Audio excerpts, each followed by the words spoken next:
Independent films are an entity on its own, right? And then you have the big studio productions that a lot of us, or many of us on this production, have done. I think the first couple of days were a bit of an adjustment as far as, well, you can't just do that. You have to let other departments know because they're, you know, the indie guys are so used to doing things on their own. Like, here, let me grab this, let me do that. I'll do the hair, and now when we're doing an actual union show, you can't just go and do other people's jobs. Oh, for sure. Yeah, it looked really awesome. It sounded really awesome. Last one, for sure. Finally, I did something right.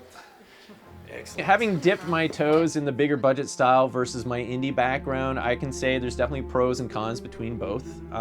If you're looking at from it from an indie point of view, basically the attitude with an indie filmmaker is you get in there and you do it any way possible, right? You know, if there's a rule or a law, you do it and then beg for forgiveness later type thing.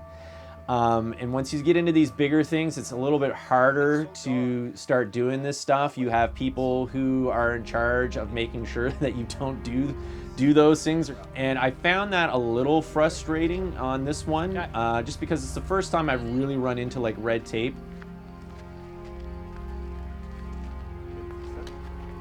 Give him the Margaret direct line. Yeah. Like, yeah, this line here, you're like, he's not listening to you. He's an independent director and filmmaker, and he's won many awards, and working with him has been a joy. You never know what you're going to get. He's funny, he's witty, he's quirky, and I like quirky. I'm the man that's a little more toughness and have to keep him in line because he's just Travis. And if people get to know him, they'll know what I'm talking about. But he's brilliant to work with, and many of the people on this set that's never worked with him before are having a ball with him. All right. So the nice thing about shooting action sequences is it makes your brain go, but then it comes back.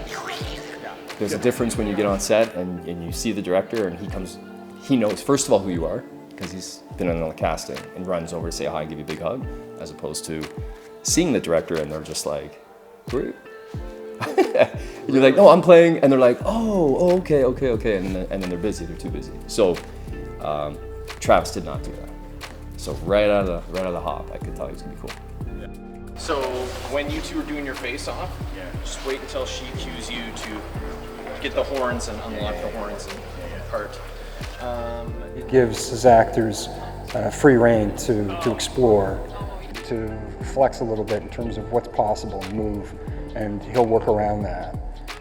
Because everybody's got their own different process, and I think he's fantastic for allowing, personally, with myself, and just allowing me the room to play, and it's been great.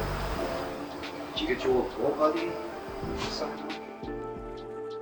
I'm a pretty collaborative person, so when Will came on set, I was actually looking forward to having him on there because one, I wanted him to see that, you know, we weren't a bunch of goofballs and, you know, where all that money that his fans had raised, where it had gone.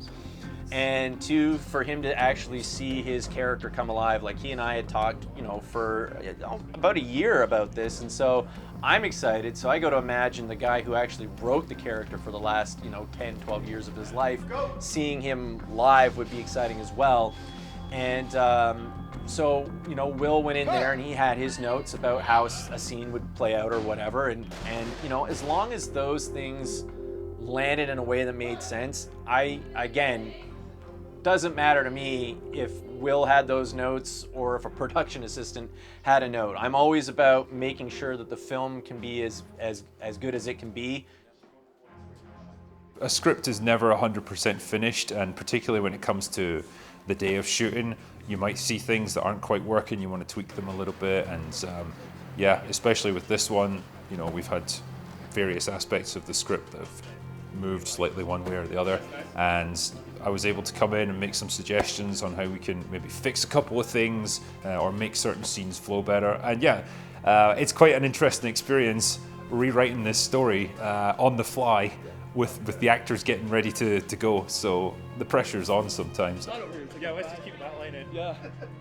And cut.